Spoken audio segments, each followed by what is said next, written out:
एक छोटे से गांव में रात के समय अक्सर एक रहस्यमयी औरत की आवाजें सुनाई देती थी।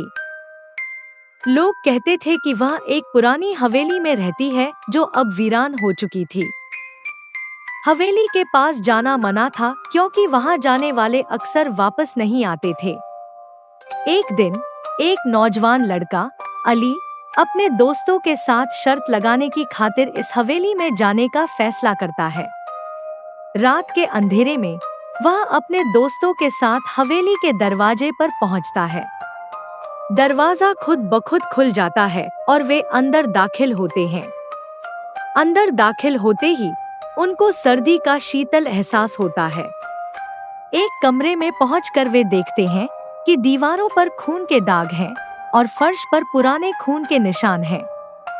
अचानक एक औरत की चीखें सुनाई देती हैं और वे सब भय से कांपने लगते हैं। अली अपने दोस्तों को हौसला देता है और आगे बढ़ता है। एक कमरे में उन्हें एक पुराना किताबचा मिलता है जिसमें हवेली की तारीख लिखी होती है। इस किताबचे के मुताबिक सालों पहले यहाँ एक खानदान कत्ल हो गया था और उनकी रूहें अब तक हवेली में भटक रही थी। अचानक अली के दोस्त हसन की चीख निकल जाती है। सब उसकी तरफ देखते हैं तो पाते हैं कि एक साया उसके करीब आ रहा है। वह साया एक औरत का होता है जिसकी आंखों में खून उतर आया होता है। वे सब भय से मारे कमरे से बाहर भागते हैं मगर दरवाजे बंद हो जाते हैं। एक दूसरे कमरे में दाखिल होकर वे देखते हैं कि फर्श पर एक पुराना आईना है।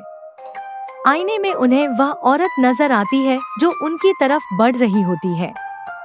अली हिम्मत करके आईने के करीब जाता है और देखता है कि आईने में कुछ लिखा है। वह जो यहाँ आया कभी वापस नहीं गया। अचानक आईना टूट जाता है और उसके टुकड़े फर्श पर बिखर जाते हैं। अली और उसके दोस्तों की हालत खराब हो जाती है। वे सब एक दूसरे को खोजने की कोशिश करते हैं मगर हवेली के कमरे में गुम हो जाते हैं।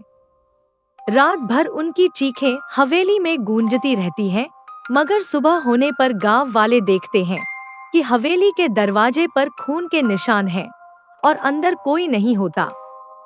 इस दिन के बाद कोई कभी भी ने अली और उसके दोस्तों को नहीं देखा। हवेली आज भी वैसी ही वीरान और रहस्यमय है और रात के समय वहां से आने वाली चीखें अब भी लोगों के दिलों में दहशत छोड़ जाती हैं।